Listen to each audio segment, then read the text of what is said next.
All right, so today we're going to be going over my top 10 best peaks in MLB history. So, to first, we're going to define what I mean by peak. Peak does not mean one season. Peak is a one season to a couple season stretch. So, we're not going to take off a one off season. Let's say you have a 15 WAR in one season. I can't think of anyone who has that because no one does, past non pitchers. But let's say you have a super high WAR season, but the rest of your career is pretty crappy. You're not gonna really you're gonna make the list just because that's an insane season. However, you're not gonna make the high up on the list. You're not gonna get the number one spot because you didn't show that you could repeatedly do it. So I would like to see 2 to 3 good seasons out of you at the very minimum. If you had a really good, nice 4 to 5 year stretch, I'd love it. Also, if you have high WAR seasons, high OPS plus seasons, whatever, high home runs, if they're stretched out in a long gap, it's going to hurt your ratings. I'm not going to look at, okay, he was the best player in 1981. Oh, in 2000, he was also the best player. That's 19 years. Okay? So I'm taking you at your best for a short period of time. Number 2, I'm not going to put pitchers on this list. You can pitch and make the list, but it's not going to be the only thing you're doing. You have to hit 2. If you'd like me to make a pitching list, I would love to do that. I've been thinking about it, and there's going to be someone on there that if you know ball, you'll be like, ooh, yeah, he should be on there. But, yeah, so no pitchers. And number 3 is... Is there a number 3? I think I got my criteria down. Yeah. Number 3, yes. So number 3, if you played less games in the season due to injury, I'm going to help you out. I'm not going to insanely boost you. I'm not going to extrapolate and be like, oh, you should have had 13 WAR in your season. That would have been a really good season. But you only played 100 games. No. If you missed out on like 30 to 40 due to an injury, and it wasn't like, oh, I'm sitting out, I get a ton of rest time. No, you just got injured at the very end of the season. Maybe you broke your arm, broke your wrist, whatever. Hamstring injury. I'm going to account for that. Sorry, my left ear just started ringing really badly. However, I'm not going to punish you for playing all 162 games. That's not fair. So, let's get right into it. At number 10, we have Cal Ripken Jr. Okay. Great player, great shortstop. Probably the best shortstop ever. You could argue so. Oh, sorry. I'm so sorry. Last criteria, I don't care if you took steroids. And we're not putting like dead ball era people into. So, if you took steroids, I want you on my team. You were good. Let's hope you didn't get banned, though, right? All right, so sorry. Cal Ripken Jr. In 1991, he had 11.5 WAR with 162 OPS plus and played all 162 games. So you get 162 games of greatness from one of the best shortstops ever, if not the best. All right. In addition to this, he won Gold Glove and Silver Slugger. He's a great player this year. The reason he's number 10 on this list is because if you look at his career, super high WAR, they're spread out. WAR's not my only criteria. However, in fact, I think your WAR actually hurts you for some of these position players, such as shortstop, because his batting's not too otherworldly. 162 WAR, OPS plus, is the lowest OPS plus of anybody on this list. But his shortstop defense, one of the best defenders ever, too. He's no Ozzie Smith, but he's damn near close. So that's why I have him at number 10. Number 9. This one's a little controversial. He should probably be higher. And you could argue Cal Ripken should be too. But Mickey Mantle, all right? In 1956, he had 11.3 WAR with a 210 OPS plus and hit 52 home runs with 353 batting average. I know it was a different time. It was 1956. But that's not that long ago. He played with other all-time greats. And yet somehow, the guy who hit 61 home runs was not the best player on his team. Because Mickey Mantle was that great. Mickey Mantle should probably be higher on this list because The next season, he also had an 11.5 WAR. The next season. If you're talking about peak and you get 2 11 WAR seasons back to back, that's what I call peak. I don't know about you. And then I think he follows up with like a 9 WAR.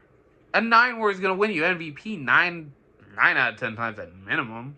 You might have some crazy season X that doesn't. But that is my list.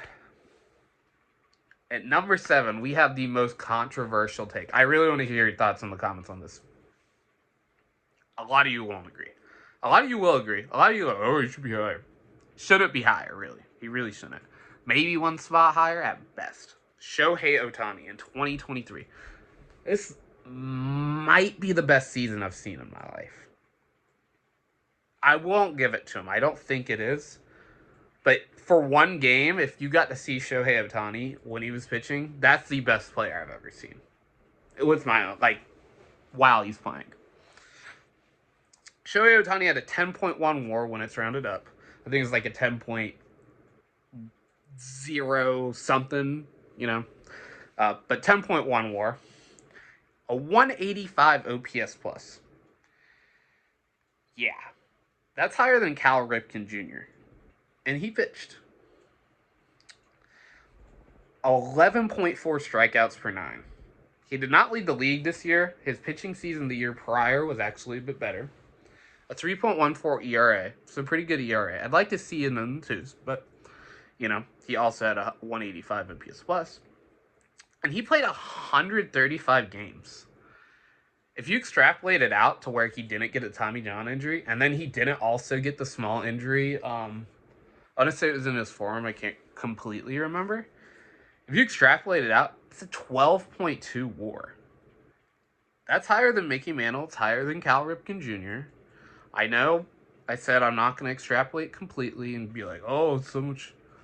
But if I want someone on my team, I'm picking your best of your best season. Not your best year. Sorry. I'm picking the best of your career. I want Shohei Ohtani. The year before, I get an incredible pitcher and a pretty darn good batter. The year after, I get this season. And then the year after, I get him on the Dodgers where he goes 50-50. That's a great player. He's still yet to build his legacy.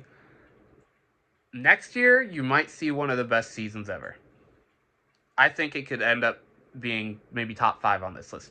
If he gets his 50 home run season, or even a 40, and he pitches pretty darn good, he's going to smoke his 10.1 WAR rounded up out of the water. So Shohei has a lot to see. Great player. He has a lot to prove still. He's not in that top 10 range yet. Don't put him there.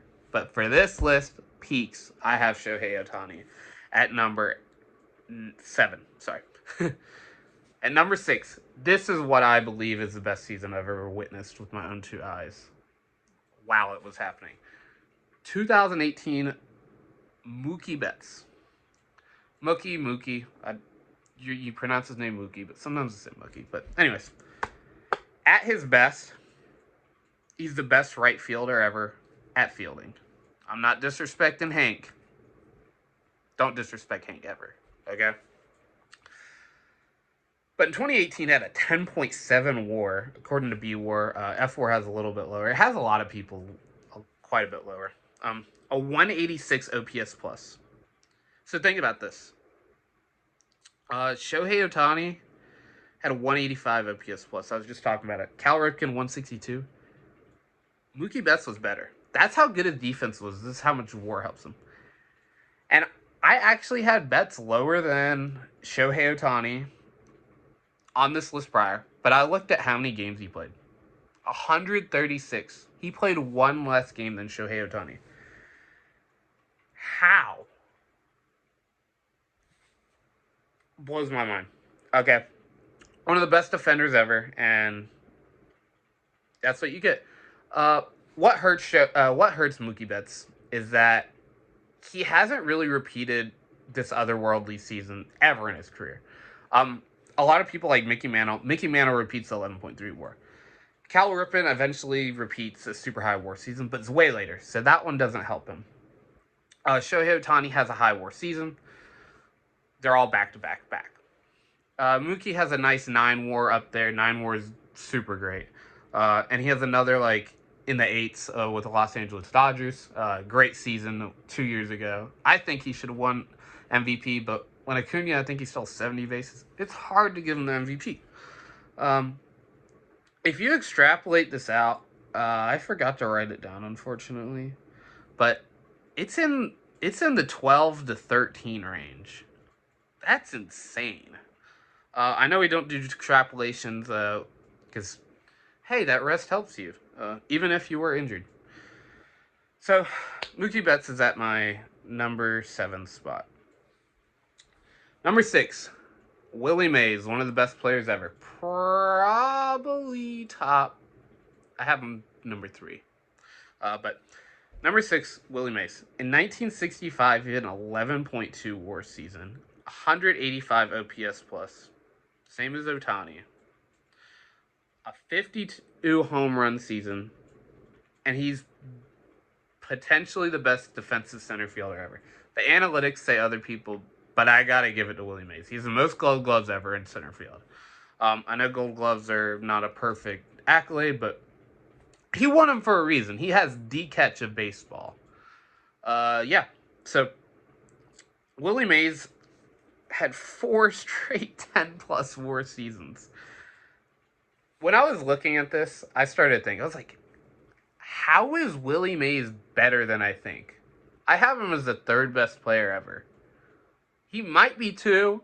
You could say 1. That's how good he is. I think it's a little bit blasphemous to say 1 because of who will have number 1 on this list and number 1 of all time. But sorry for the spoilers, because you probably know now. But yeah, Willie Mays, 4 straight 10-plus WAR seasons. I can't put Betts over him. I can't put Ohtani over him. Mansell, you could be like, he had that 211. I can see it. I don't hate it. But that leads us to our number 5. This is for peak and peak alone. He has 2 very, very, very good seasons. Carl Yastrzemski. 1967, he had a 12.4 WAR. A 12.4 WAR. That's the highest on this list thus far. And it's not even close. Shohei's extrapolated was only a 12.2. That's if he played all his games. Carl, I can't remember. I don't believe he played all of his games. I think he was super close. But Carl still got that 12 without any extrapolations. That's got to help him. What's hurting Carl? Carl has a 193 OPS plus in this season, and he was a great fielder. 193 OPS plus is super good. He doesn't have a ton of home runs this season. Who gives a crap? But what really helps him is not the 193 OPS plus. It's that he was probably the best fielder at his position, which was the outfield, this season and his seasons. He's such a great fielder. It's actually incredible. What hurts Carl, though, is that he has a super high WAR season, and then he kind of falls off quite a bit. You could argue he'd be the greatest Red Sox ever if he could repeatedly do it. Side note, the players, he has the 2nd highest WAR season ever by position player. If you're not counting who has the highest ever's other ones. It's like 1, 2, 3, and then Carl. That's how good he is. Number 4, Roger Hornsby. Sorry, I said that wrong. Roger Hornsby. I know who he is. The fuck. If you look at his baseball reference page, it's all black. It's all bolded. And that means he's leading the league in this stuff. 12.1 WAR in 1924. His 1924 season was one of the best seasons ever. He had a 222 OPS plus, and he only played 143 games. 12.1 WAR, 143 games. Need I say less? I'm probably just going to leave it at that. But I'll give you a little bit more. If you look at his WAR, and you look at his next season, black, black, black, he's leading in all of them. If you take his best 3 to 5 year stretch, he's one of the best players ever. And he's still one of the best players ever if you take his whole career. That's how good Roger Hornsby is. I don't think it's too much of a surprise that he's on this list.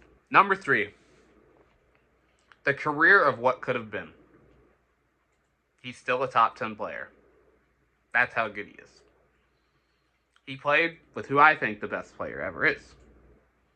And he might have been the best player on the team at certain times. Lou Gehrig, none other. He has a whole disease named after him. Wow. If he didn't get ALS, he might be the GOAT. I don't think he'd be, but he'd be top 3 for sure. I think. I mean, 1927, he had 11.9 WAR and a 220 OPS plus in 153 games. Sorry, 155 games. They didn't play all those games back there. He led the league. He played every game he could. That's how good he is. I don't really think I have to go over how good Lou Gehrig is. Everyone knows because he's that great. So, Lou Gehrig, number 3 spot. Need I say less? Number 2. Controversial for some, but by the criteria, I don't care about steroids. Number 2 is none other than Barry Bonds. When I think about Barry Bonds, I think about dominance.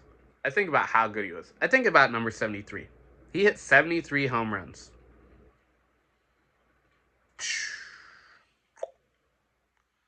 11.9 WAR in 11.9 WAR in 2001. That ties Gehrig. 73 home runs, 268 OPS plus. That's the highest on this list. I believe that's the highest all time. 268. Played at a tough ballpark for hitting home runs. Even though it has a short right field, but the right center it's deep.